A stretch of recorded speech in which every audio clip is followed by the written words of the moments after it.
बाबर, हुमायूं, अकबर और जहांगीर जैसे मुग़ल शासकों ने हमारे देश में कई साल तक राज किया। मुग़ल शासकों ने भारत में सांस्कृतिक विकास का प्रसार किया, लेकिन मुग़ल काल की कई ऐसी बातें हैं जिसे जानने की उत्सुकता बनी रहती है और उनमें से एक है हरम। हरम यानी कि शाही महिलाओं के रहने का एक अलग स्थान, जहाँ पर पुरुषों को जाने की इजाज़त नहीं होती थी।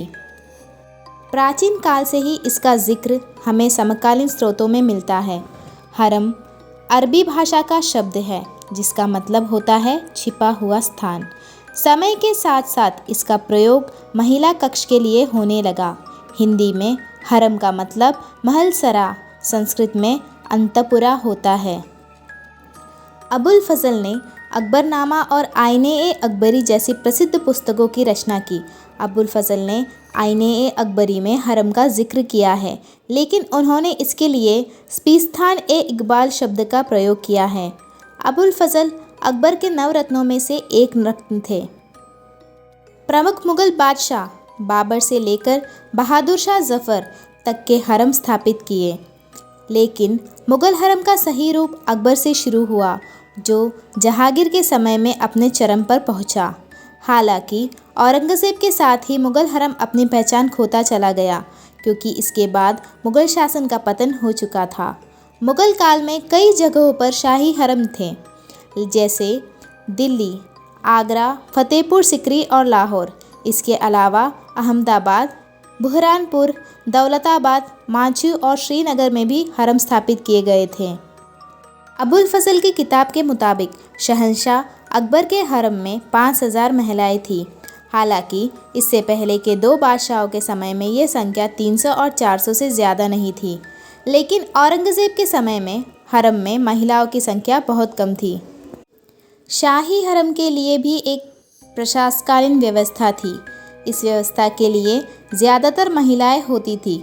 हरम की सुरक्षा को लेकर अकबर ज़्यादा संजीदा रहते थे, क्योंकि बादशाह खुद हरम में सोने के लिए जाते थे, वहीं खाना खाते थे। यहाँ की कार्य प्रणाली एक विभाग की तरह होती थी। वहाँ पर सभी काम करने वालों का मेहनताना निश्चित होता था। इसमें सबसे ज़्यादा वेतन दारोगा का होता था। उसे 1000 से 1500 रुपये महीना मिलता था, जबकि साधारण नौकर को 2 से 51 रुपये महीने वेतन दिया जाता था।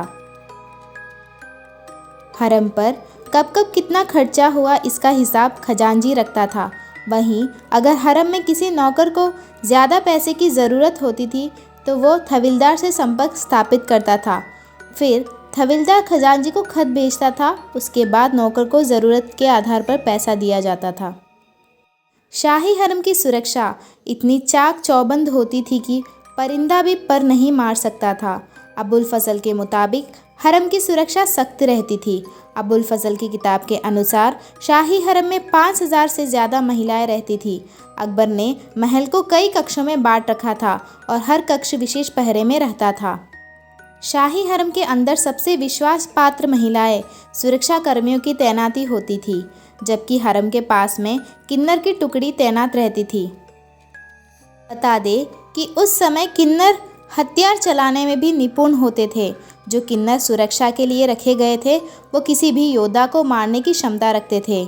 इसके साथ ही किन्नरों को रखने की एक खास वजह यह भी थी कि वो रानियों की सेवा में लगे रहते थे और उनका खास ध्यान भी रखते थे। हरम के सबसे बाहरी घेरे में विश्वासपात्र पहरेदारी करती थे, जबकि उनके आगे प्रवेश द्वारों पर द्वारपाल होते थे।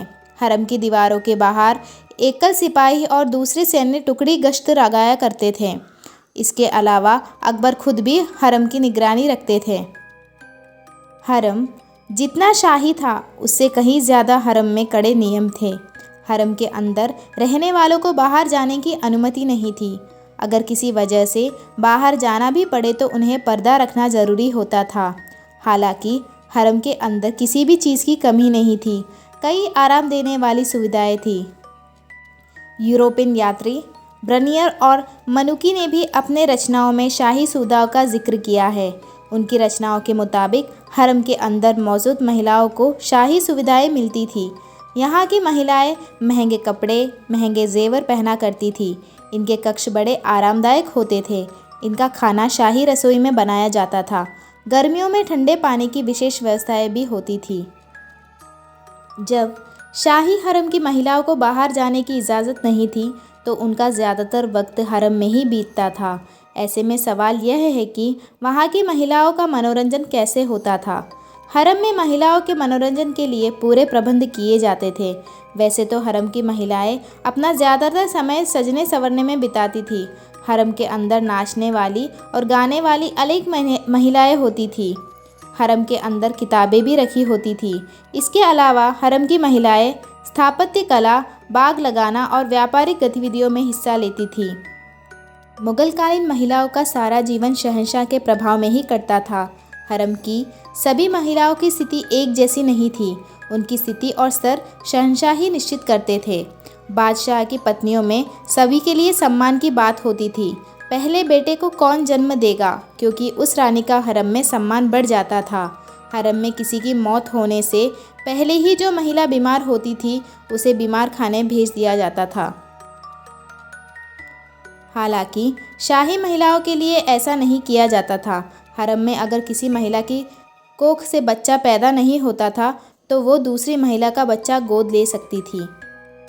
यह है मुग़ल हरम की कहानियाँ और इसके रहस्य। अगर आपको हमारा वीडियो पसंद आया तो प्लीज़ हमारे चैनल को सब्सक्राइब कीजिएगा और हमें सपोर्ट कीजिएगा। धन्यवाद।